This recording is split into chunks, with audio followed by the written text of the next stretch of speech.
Hey Booktube, it's V, and today we're talking about How You Lose the Time War by Max Gladstone and Amal el-Mohtar. This is a book about two ladies who are on opposite sides of this big old time war who correspond and eventually fall in love with each other through letters. Except they're not letters in the normal sense of letters that we would think of. They're actually like sending messages in tea leaves or in the rings of trees, because they have to be very, very sneaky about how they send these letters because they're being watched by their respective organizations, and technically they're supposed to be taking each other out in a completely different way, in like a more permanent kind of way.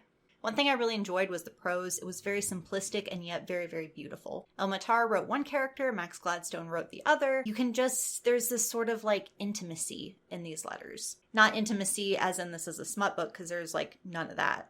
But there is this emotional intimacy that just makes you feel really, really close to the characters and makes you sort of understand and empathize with them better.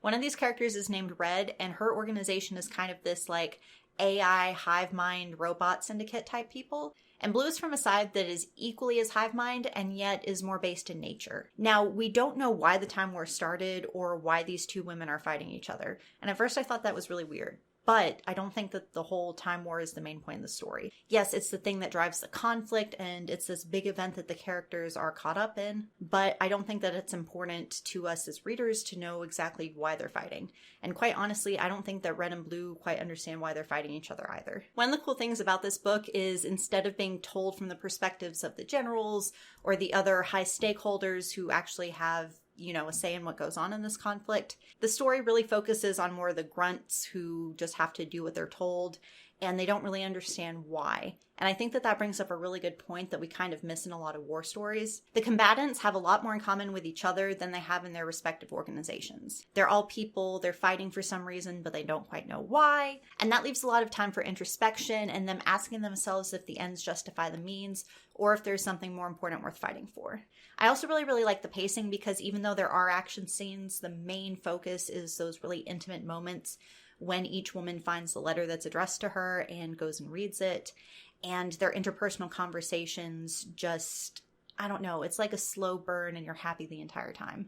It's a good time, y'all. It really is. This is a novella, and I'm probably not doing it justice right now because it's definitely the kind of thing that you have to read over and over again in order to really, really understand. But when you check it out of the library and then there's like 13 people behind you to get the book, I'm going to have to wait a while until it comes back around for me. I don't usually reread books, but I definitely think that this is one that I'm going to reread.